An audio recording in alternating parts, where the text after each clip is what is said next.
It's 5 a.m. in upstate New York, and an arriving truck driver has just pulled their personal vehicle into the parking lot of Walmart Distribution Center 6096 in Johnstown. Now, dispatch doesn't have them due to leave until 6, but because it's their first day of the week, effectively their Monday, our driver has a to-do list to check through before hitting the road. First, laundry. For fleet drivers, distribution centers, or DCs, function as home bases, facilities where they can get paperwork from dispatchers, grab coffee, cook a meal, even take a shower. After a locker room stop for fresh uniforms for the week, it's to the dispatch office to find out the day's itinerary and which trailer they're hooking at which dock. Paperwork secure, now to the truck. Our driver does not own the truck they drive for Walmart, but rather is assigned one. And being off for the last 2 days, another driver has been using it. This, in the industry, is called slip seating. So our driver needs to make a detailed pre-trip assessment of the vehicle, checking everything from the 100 lug nuts for tightness to the truck's seatbelt for fraying, along with a long list of visual and physical inspections around the truck to make sure it's in safe working condition. Truck in good standing, trailer hooked, it's time to roll, for a few hundred feet or so. Another safety measure now at the gate in the form of a weight check. Carrying pallets of dry food, the trailer shouldn't be sneaking up on any legal limits, but it's still required to check. After clearing the gate, our trucker is off just before 6. Finally, they're free to start earning some money. Trucking for Walmart, or really for any company, is compensated not by time, but by distance and what's completed within that time. It's by and large a job by the mile.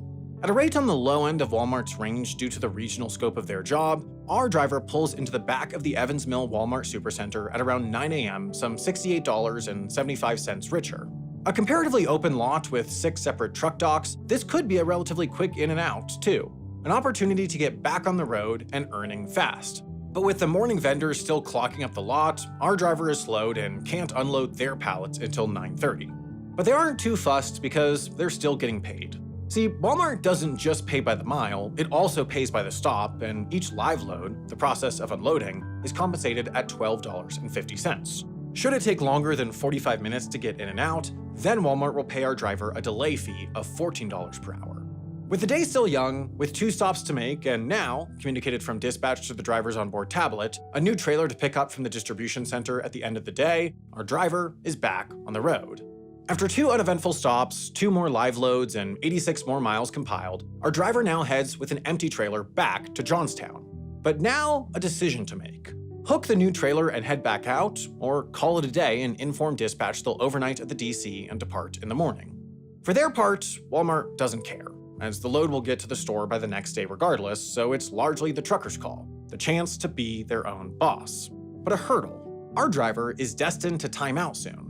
After taking a federally mandated 30-minute break in Oswego, they're looking at pulling out of the DC at 5 p.m., 12 hours after their day started, and only 2 hours until their day is timed out by federal law. Ultimately, though, the status of their next trailer makes the decision for them. This particular load is not a dry van, it's a refrigerated trailer, a reefer, as they're called, and during the pre-trip inspection, the driver finds that it's broken. A delay that will cost the driver 2.5 hours of time, but on the positive, net them $35 in delay fees. So for the day, the driver pushed 405 miles at 55 cents per, hooked twice at $10 per, dropped 1 trailer at $11.50 per, made 3 arrivals and live unloads at $11.50 and $12.50 per respectively, and by staying in the truck overnight, made 1 layover fee of $42. All this, plus the delay fees at the end of the day, netted our driver $403.25 for day 1. A solid start to the week. The next few days will look a bit different. The driver will be assigned to haul all the way down to Long Island, where they'll be paid a $50 bridge fee for the hassle of navigating the Throngs Neck Bridge and its traffic. They'll flip from reefer back to dry goods and make some more nearby stops, and ultimately, they'll make about the same on the daily totals. And at the end of their week, on day 5, they'll park the truck at the distribution center and head home for 2 days of rest. In the trucking industry, this regional driving job for Walmart's private fleet represents a good job. The pay is competitive, as Walmart advertises a starting pay in the 6 figures, a number that seems high in an industry mired by a general lack of salary clarity, but one that's verified by the host of drivers who speak and post their earnings across trucking social media. The job is also flexible as drivers set the end of their own workdays. It offers some semblance of work-life balance in an industry that has little of it, as these jobs are most often 5 days on, 2 days off. And crucially, it compensates drivers beyond just mileage, ensuring that the entirety of their work, the unloading, the navigating slow and dangerous choke points, even the lost time for unforeseen breakdowns, all get paid. It's simply a good job, but maybe not a great one. In an industry that's historically romanticized the freedom of the open road and attracted a free-spirited crowd, Walmart keeps a close eye on its fleet. In 2022, the company installed tracking tablets in its 9,000 trucks. They say it allows them flexibility and precision in managing load arrivals and timing. Drivers feel it allows the company means to monitor speeding. Dash cams have spurred a similar reaction. The company says they're there to protect drivers, but some drivers feel they're an invasion of privacy. And while not a stated policy, there's rumor that Walmart officials often monitor their drivers' pre-trip checks and generally micromanage the lot. To some drivers, it's all too much. To others, it's the price you pay to drive for pretty fair compensation and a steady job. All jobs have downsides though, and this one is no different. It's not perfect for most, but it's good. Thing is, it's a really hard one to get. Whether Walmart micromanages its fleet or is just really on top of its logistics game is a matter of opinion, but what's objective is that the process of landing one of these fleet jobs is onerous. On top of a commercial driver's license, prospective employees ideally have years of experience, they need a practically spotless driving record, and then they need to pass a company physical along with a host of additional classroom and on-the-road trainings with the company. This is the current state of trucking in the US in a nutshell. There are some good jobs, but they're increasingly hard to come by and increasingly competitive to secure. What is now considered good used to just be the norm. The earliest days of the American long-haul trucking industry better paralleled the stagecoach industry than trucking of today. West of the Mississippi, there were no highways, routes were indirect, and service stations were few and far between. The roads were rural and the trucks were rudimentary, traveling at speeds that topped out at 40 miles per hour and experiencing constant malfunctions like tire blowouts and engines overheating. As World War I loomed, the movement of military supplies became critical to American participation, and railroads couldn't handle it alone, so industry advancements occurred quickly. Fifth wheels were introduced to trucks, which standardized their size. Diesel engines ushered in a new era of efficiency, with 25 to 30% more miles per gallon, and pneumatic tires decreased damage to both the trucks and the goods they carried. By 1920, there were 1 million trucks on America's roads. As technology evolved and infrastructure improved, the industry around it did too, and the government needed to catch up. To do this, the Interstate Commerce Act was amended with the Motor Carrier Act of 1935, largely spearheaded by the railroad industry, which was losing business to what they considered an unregulated transportation market in trucking. Key pieces of the legislation standardized trucking rates and required companies to have certificates. Companies previously in operation, like Alco, were grandfathered in though, and automatically awarded a certificate, making it very difficult for any new carriers to enter the market. They had to prove there was a need not being met to even be considered. The United Parcel Service, which started in Seattle in 1907 with deliveries on foot and bicycle, ultimately benefited from this legislation. When the company was founded, it specialized in retail deliveries exclusively in Seattle and eventually in Oakland, California. But as it expanded to here and here and here, introducing consolidated carrier shipping, it eventually fell into the jurisdiction of the ICC. So when the 1935 Act was introduced, UPS had a unique grasp on several key markets in the United States, and it held onto that tightly over the decades when others couldn't directly compete. Additionally, rate bureaus were set up to standardize regional transport costs and to restrict what a truck could actually carry, paralleling similar regulations in the rail industry. Truckers were told what they could carry, where they could carry it, and how much they could charge for that service. So this farmer in Florida, for example, was allowed to transport their own fruits and vegetables to Cincinnati, Ohio, but could not carry alcohol from a company in Covington, Ohio back to Florida because he wasn't permitted to take loads for hire and, as a produce carrier, was not allowed to transport alcohol. What started as a way to control the market and even the playing field to the benefit of both drivers and companies ultimately made trucking more expensive for the consumer. Freight rates were an estimated 1/3 to half higher due to the regulations. Frustrations mounted, but then everything changed in the era of deregulation. The Motor Carrier Act of 1980 represented an almost full repeal of all regulations set more than 4 decades earlier. Now truckers could drive where they wanted, transporting what they wanted, and charging more or less for it. And new carriers could enter the market with essentially unfettered access, and a new era in American trucking was born. Workers flocked to the industry. The number of truckers nearly doubled between 1977 and 1996, from 1.1 million to 1.9 million, and at the same time, the number of distinct trucking companies also quickly grew from around 20,000 in 1980 to more than 500,000 in 2024. The floodgates opened on the industry, and while it was awash in labor and employment options, the sharp increase in competition led to lower wages and a loss in union power.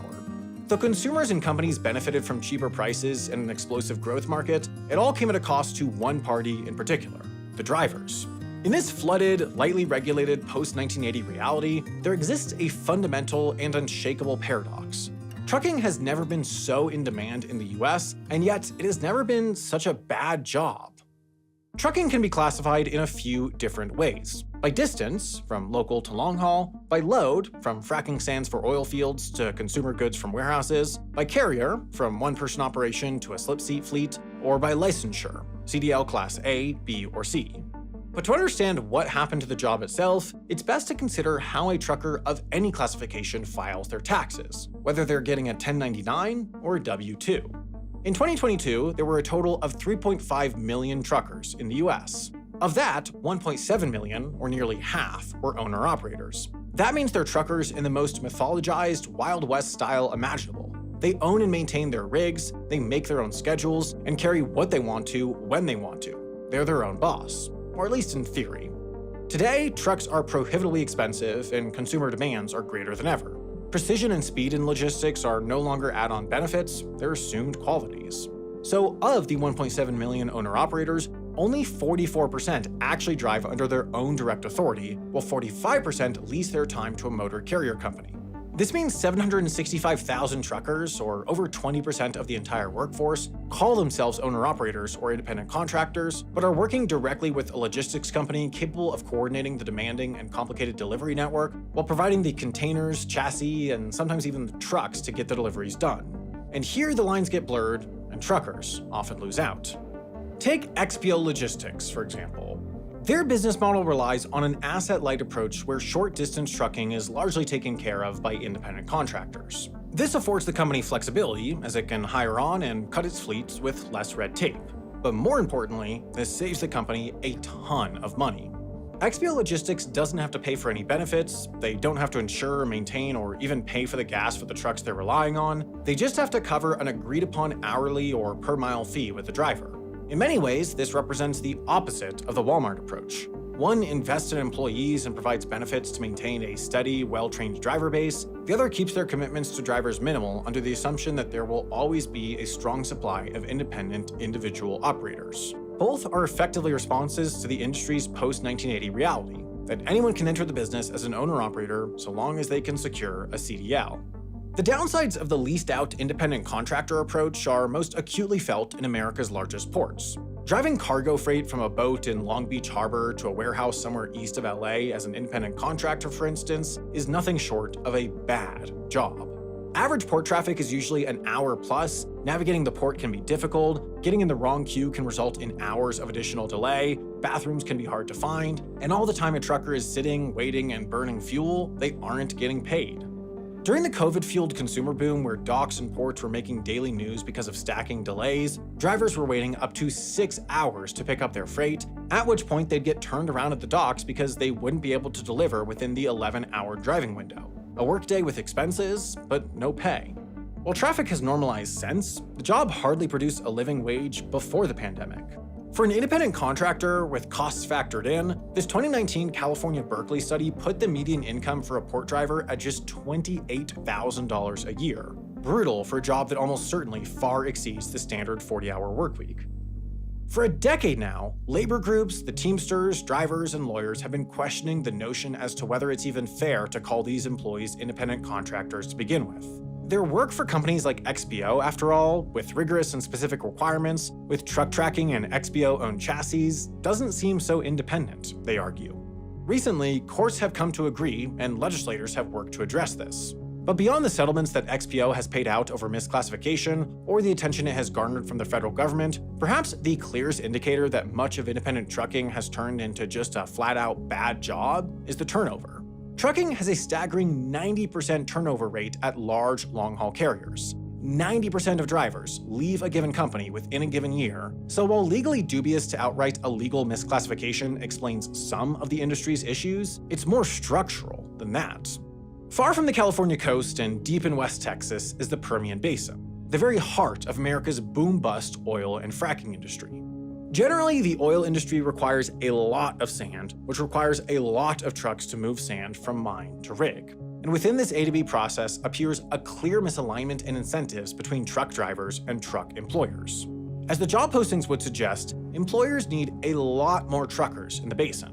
And for their part, they're offering staggering pay ranges, some listed at $25,000 a month or $9,000 a week.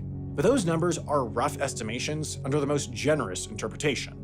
Looking at more details, IBS Teams, for example, infers that a driver could make $1,200 a day, so in theory they could get close to pulling $8,500 in a particularly productive week. That's, of course, a massive number, and one that doesn't take into consideration any externalities of the cost burden on the driver. It doesn't need to factor in externalities, though. In fact, the company posting the job is under no obligation to provide an accurate salary because they're looking for independent contractors or drivers who are their own bosses. They're just posting an upper range for a particularly productive driver on a particularly productive week. But it turns out that Permian Basin truckers aren't clearing $25,000 a month, they're protesting. In the summer of 2024, they started blocking entrances to sand mines to stop traffic and hand out flyers. It was a grassroots revolution over working conditions. There are no restrooms at the mines or the oil fields. And more important to truckers' bottom line, they're getting stuck in way too many traffic jams. They're waiting 2 to 24 uncompensated hours to drop their loads off at wellheads or pick up their loads at the mine.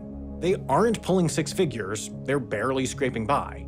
In such a massive boom-bust economy that is the Permian Basin, there just isn't the infrastructure nor organization to ensure that truck operations go smoothly, so there's no way to run enough loads or accumulate enough mileage to really make the economics work.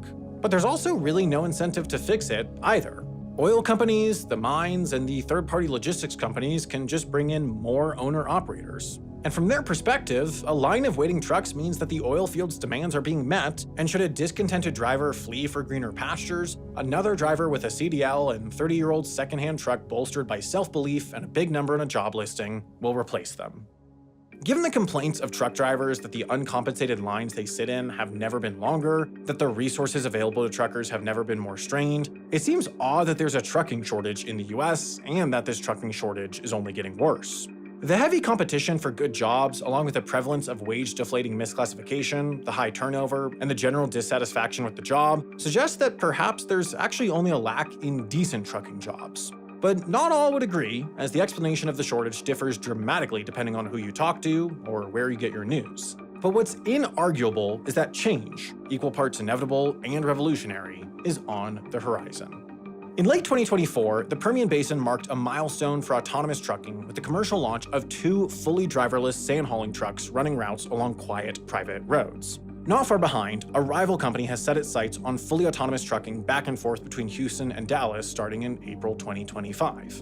With the upsides so glaringly obvious with automation, the cost savings, the heightened efficiency, even the potential step up in safety, trucking is destined to go driverless in the near future. But that future won't replace the current realities overnight. Automation will progress incrementally through fits and starts, while trucking will remain a narrowing occupation. As that occurs, what remains to be seen is whether the industry is able to maintain and expand the share of good-paying fleet jobs and the sliver of profitable owner-operator setups, or if the specter of automation only furthers the worsening conditions of the industry. That much remains a very human question. Another industry that has gotten just markedly worse through time is the razor industry. Since the 1970s, it has transitioned mostly to selling multi-blade disposable razors, which work worse, cost more, and lead to a lot of plastic waste. According to a recent study, about 2/3 of men expect some irritation when they shave, leading many people to choose to either not shave or use less effective and more expensive electric shavers. That's something our sponsor, Henson Shaving, is trying to fix. Their razors are proven to cause less irritation in men. They go back to a more old-school single-blade design, yet with a design and manufacturing process made possible by modern technology. They make their all-aluminum razor in an aerospace machine shop in Canada that also made parts for the International Space Station. This precision allows for the blade to extend a mere 0.0013 inches, less than the width of a human hair, which is part of what cuts down on skin irritation. But the fact that they use standard double-edged blades helps a lot too, because they're cheap, about 10 cents per, meaning you can replace them frequently as soon as they get even slightly dull without breaking the bank or creating tons of waste. I personally have super sensitive skin and thought I could never use a manual razor until trying Henson. It's seriously the only manual razor that I've ever tried that hasn't been massively uncomfortable, and I was amazed at just how much better the shave quality was relative to what I was used to from electric shavers. If you want to change the way you shave, go to hensonshaving.com/Wendover and enter code WENDOVER at checkout to get 100 free blades with your purchase.